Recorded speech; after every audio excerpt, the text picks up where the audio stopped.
Next on the agenda to speak about partnerships and environmental progress is Secretary of the Maryland Department of the Environment, Ben Grumbles. Ben. Thanks, Earl. Lieutenant Governor, I feel like we're at a cabinet meeting because I look in the room and I see the Secretary of Natural Resources, Mark Belton, the Secretary of State, John Wobensmith, leadership within Maryland Environmental Service, other departments and agencies within the cabinet. I can safely say and echo the Lieutenant Governor that Maryland wholeheartedly welcomes you all here for this important event. We've been so excited waiting for it, thinking of the great opportunities to learn and also share locally and globally. Water is life, and infrastructure makes it happen. Commerce adds quality to life, and ports are the gateways for commerce locally and globally. So you combine waterborne commerce in a setting here, and you can understand why we're so excited to welcome you and learn from you and share our thoughts and ideas. And I just want to talk for a few minutes about the power of partnerships for advancing environmental protection.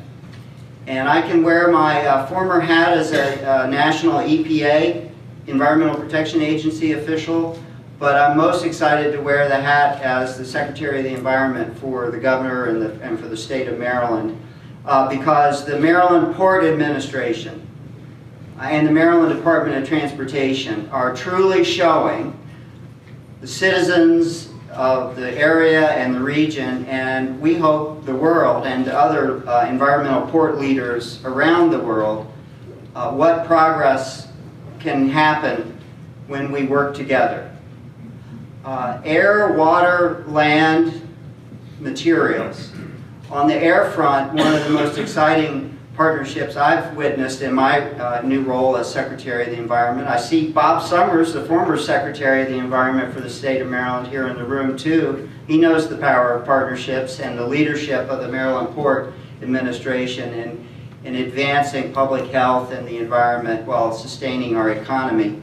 But on the air front, I will just underscore again the power of partnerships when the port works with the Environmental Protection Agency, the Department of the Environment, the Environmental Defense Fund, the businesses, the shippers, the port officials, everyone who makes the port work to be reducing diesel emissions between the trains, the trucks, the equipment, reducing air pollution, reducing greenhouse gas emissions, working together using federal funds and state funds, and everyone coming together as we did in 2015 and continue to do. That's powerful, and that's important. On the waterfront, I see Don Bosch, the former president of the University of Maryland Center for Environmental Science, who also has been serving on one of Mark Belton's most favorite partnerships, and also Pete Ron's, and that's the Dredge Material Management Council. Maryland is a leader in bringing together different voices, science-based, policy-based, citizen-based voices to make sure that we go beyond the older era of spoils disposal into the wonderful world of beneficial reuse of dredged material, and using science and working very closely in partnership with one of the major drivers of action and progress in this region, and that's the Army Corps of Engineers. But the Army Corps, the state agencies, the universities, the environmental community, the port itself, working to figure out how to keep these arteries of commerce open, the channels, and in a safe and environmentally responsible way, beneficially reuse dredged material or cap it in areas to reduce risks. And so that's a great example of a partnership. I know every port, every major port in the country has to figure out how do you deal with the dredged material management. I remember over a decade, 2 decades ago, when there was the President of the United States was calling for streamlined permitting to deal with mudlock, the fact that ports weren't able to grow because of the permitting challenges in dredging and maintaining channels and managing that dredged material. Only through partnerships do you deal with complicated issues and bring in the community for voice and input will you move forward. And the Port is absolutely doing that. One of the state's most cherished stories we love to share with you, and hope that some of you will go on the trip to Poplar Island, and that is the fact that Poplar Island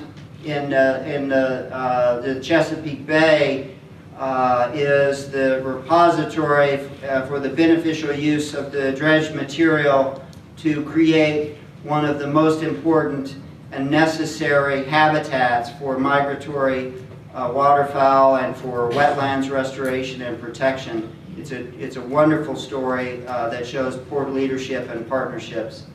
And as the Lieutenant Governor mentioned, the Chesapeake Bay is the heart and soul of our region and certainly of the state of Maryland. And the Port is very involved in the Chesapeake Bay partnerships among the 6 states, the nation's capital, Washington, D.C., and the federal government in reducing nutrient and sediment pollution and improving water quality throughout the whole Bay region. And the last thing, in terms of land and materials, we're very proud of the leadership in Maryland and the Port in particular for managing trash, resource recovery, sustainable materials management. All of this is very important. It sets an example for the rest of the state. And I know other ports around the world have stories to tell as well about how you reduce trash and litter, make the area beautiful. You will invite business and pride from the community. And so we're beaming with pride and want to just welcome you all again. And as the Secretary of the Environment for the state, thank you for being here. We look forward to sharing and learning from all of you. Thanks very much.